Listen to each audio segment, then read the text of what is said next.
But the other important thing going on here is that the president, of course, isn't alone in his crusade to try to dismantle or roadblock the Russia investigation and all of its component parts by going after key personnel and officials who have connections to different parts of the investigation. This is from an almost lyrical portrait more than 20 years ago. It was written in 1996. It was published in the New York Times about the head of a drug gang in the Bronx and the criminal organization that he ran in the Bronx. Quote, "When the history is written of the drug gangs of New York in the 1980s and the mid-1990s, the kind that wrecked a city's nerves, helped create record-high murder rates, and made gunfire a common sound in many neighborhoods, the author of that history might want to spend a chapter on Jose Reyes, or as he was known, El Feo. Calm, charismatic, and predatory, Jose Reyes rose to become both dealer and supplier, building an empire. Operating in a neighborhood doused in drug money, Mr. Reyes was a general in an army. He also devoured books on the mafia. He read Machiavelli. He argued Gibran's philosophy. And he killed, managing a hit team that left a trail of rivals dead in Manhattan and the Bronx. He was so well insulated that it took law enforcement authorities several years to even hear of his existence. When they did, they were often amazed at his reach. 2 months ago, Mr. Reyes was convicted of running a drug organization and of killing 7 men. This guy's name was Jose Reyes. They called him El Feo, which means the ugly one.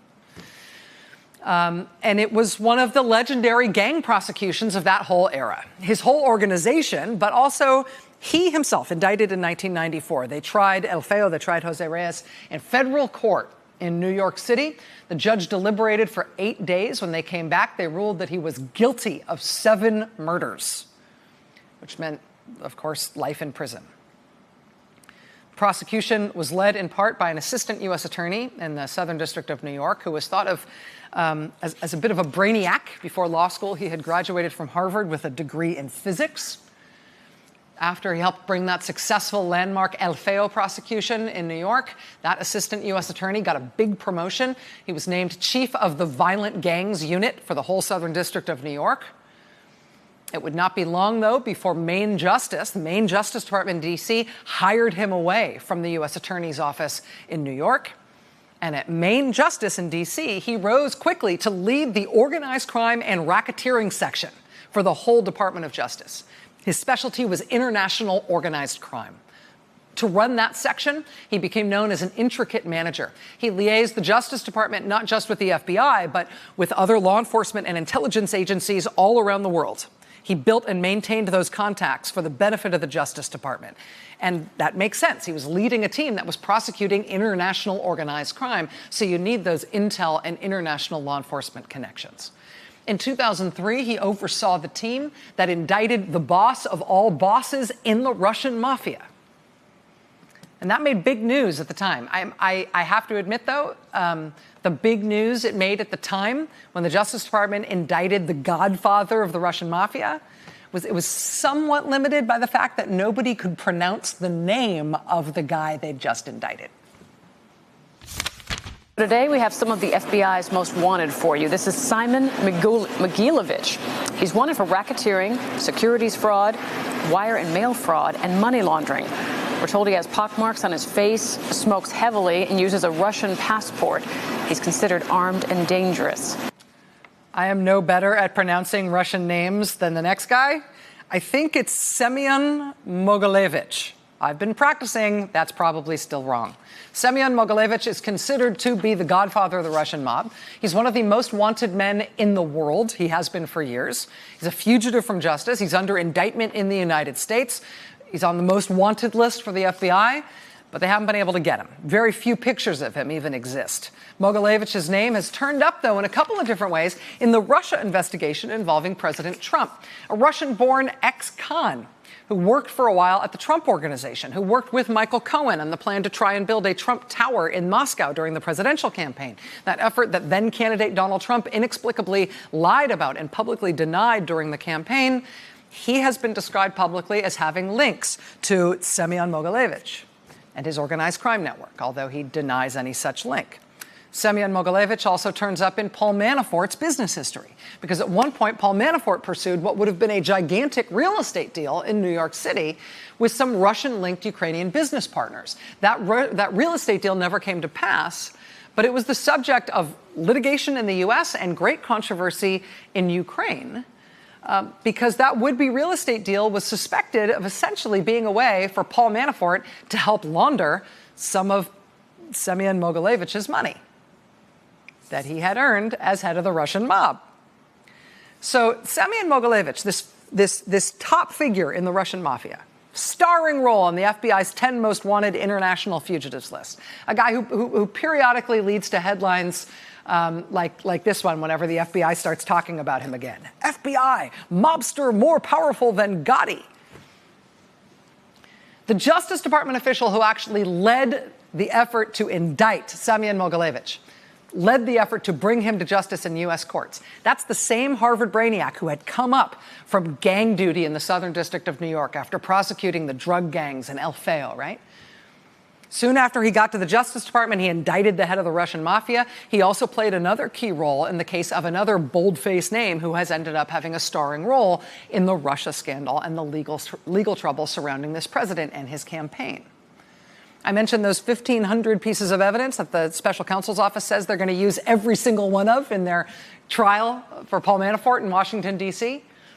Well, at least a couple of those pieces of evidence appear to explicitly reference a Russian oligarch linked to Vladimir Putin, whose name is Oleg Deripaska.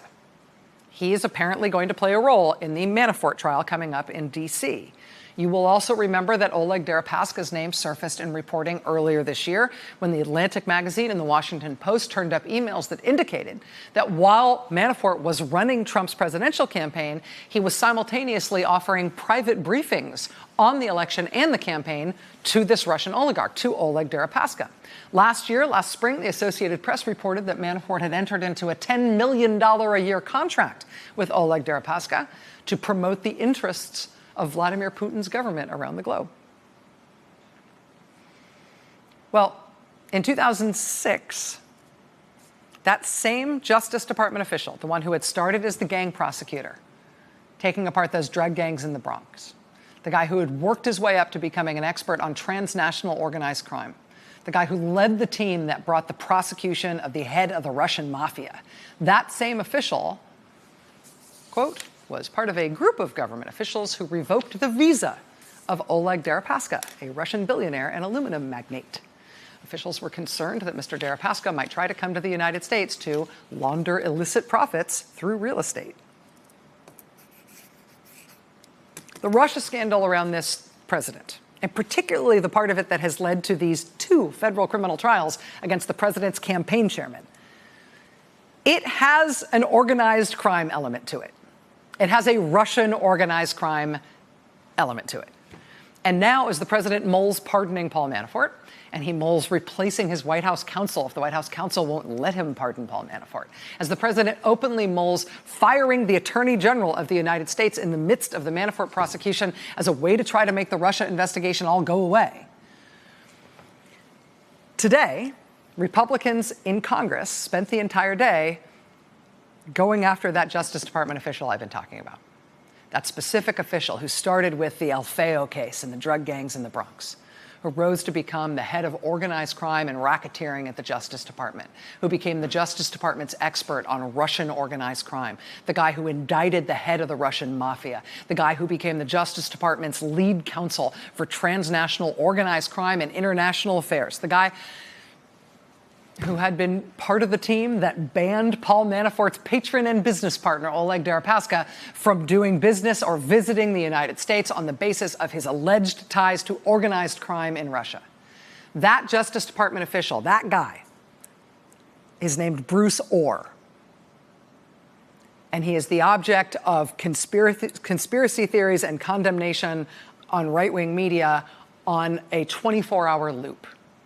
And today, pro-Trump Republican members of Congress summoned Bruce Ohr to testify behind closed doors before two separate Republican-led committees. And then, despite the closed-door nature of his testimony, those Republicans immediately went out to the cameras to talk to reporters about how Bruce Ohr was a liar and to basically accuse him of being the rot at the heart of the Mueller investigation and the Russia scandal more broadly.